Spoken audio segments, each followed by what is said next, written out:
Summer 2016. For Antifa Sacramento and those young people in San Jose who beat the bejesus out of Trump supporters. It's 11:30 in San Francisco. Britain has voted to leave the EU.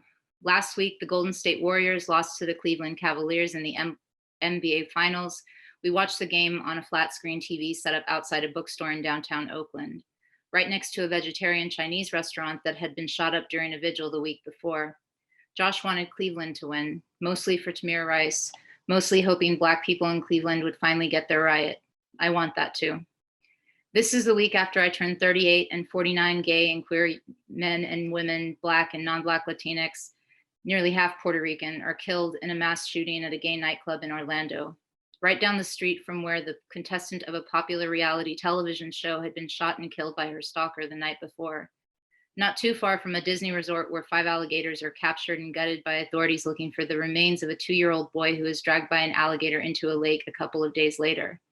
This is the same month the gorilla born and raised where I was, in the Rio Grande Valley of South Texas, is killed at the Cleveland Zoo after he drags a toddler who falls into his exhibit around.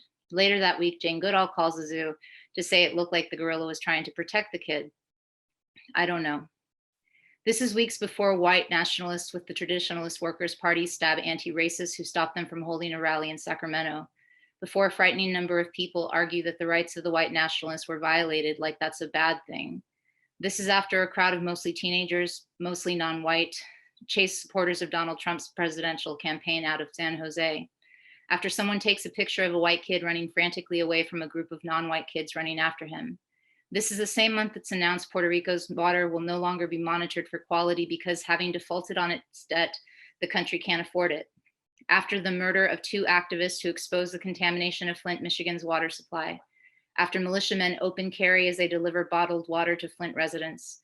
And I'm writing from the future where all over the United States, Black people are blocking highways and carrying guns to protest where the cops can see them.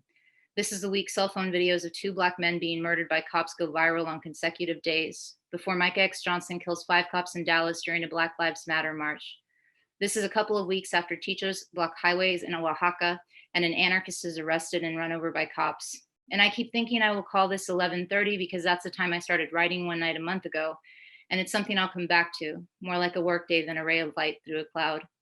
I guess that's what feels different. Like highways full of people, there's no way around, and barricades and teenagers setting cop cars on fire. It's inevitable. Maybe we'll see each other.